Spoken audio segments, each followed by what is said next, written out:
Veja que coisa curiosa, muitas vezes se imagina que o gestor de pessoas é aquele que faz com que as pessoas façam coisas, isto é, se aproxime como um gerente de pessoas. Mas a noção de gestor, embora ela tenha dentro dela a própria noção de gerente, ela ultrapassa essa ideia. Não é alguém que dirige, que leva adiante. O gestor é aquele que é capaz de consertar, com C, como um concerto, consertar a pluralidade, a diversidade de competências, habilidades, capacidades e fazer com que isso eleve o objetivo, a missão, e a visão que uma organização de qualquer natureza tenha, seja no campo público, seja no campo privado. Por isso, um gestor de pessoas é alguém que exerce uma liderança, sem que ele seja exclusivamente um único líder, mas é alguém, um homem ou uma mulher, que lidera um processo de elevação, como eu dizia, das condições de ação de um grupo de pessoas. Esse gestor tem sim atividades gerenciais, mas não é só isso. Ele tem atividades pedagógicas, mas não é só isso. Ele tem atividades de coaching, mas não é só isso. É um conjunto, de situações, de interfaces que fazem com que a gestão de pessoas ela seja decisiva como um diferencial sério hoje nas boas organizações.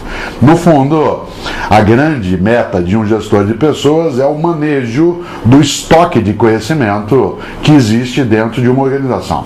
Cada um e cada uma de nós tem um determinado tipo de conhecimento que é tácito ou explícito, aquilo que a gente tem da nossa formação escolarizada, formal, intencional, deliberada, que é o explícito, e tem um conhecimento vivencial, que é o nosso conhecimento tácito. A junção desses dois elementos, o tácito e o explícito na capacidade, no conhecimento, ela compõe o estoque de conhecimento, que é o maior ativo que uma organização pode ter, inclusive, porque é esse o grande diferencial que não se torna commodity. Afinal de contas, processos, equipamentos, aplicativos, insumos, tudo isso ainda é commodity. O que não é, e esse é o diferencial, é o conhecimento que está em cada uma e cada um. E o gestor de pessoas é aquele que é capaz de manejar com o conjunto esse estoque de maneira a oferecer mais vigor, mais robustez, mais perenidade a uma organização. É também RH, isto é, usando o sentido anterior não negativo de recursos humanos,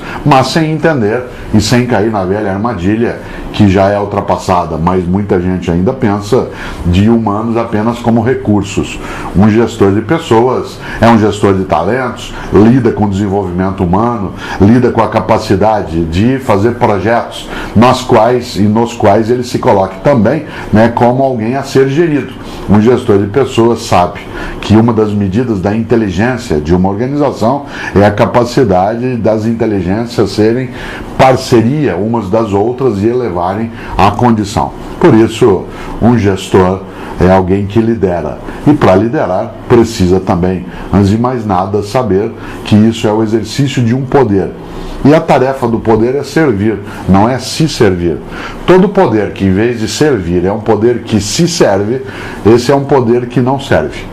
Por isso, para que o gestor de pessoas tenha atividade, a sua autoridade como um serviço, é necessário que haja uma compreensão do coletivo. Por fim, o gestor de pessoas é alguém que sabe que a regra mais séria na vida não é cada um por si, Deus por todos, mas é isso sim, um por todos e todos por um. Aí somos pessoas que nos gerimos conjuntamente.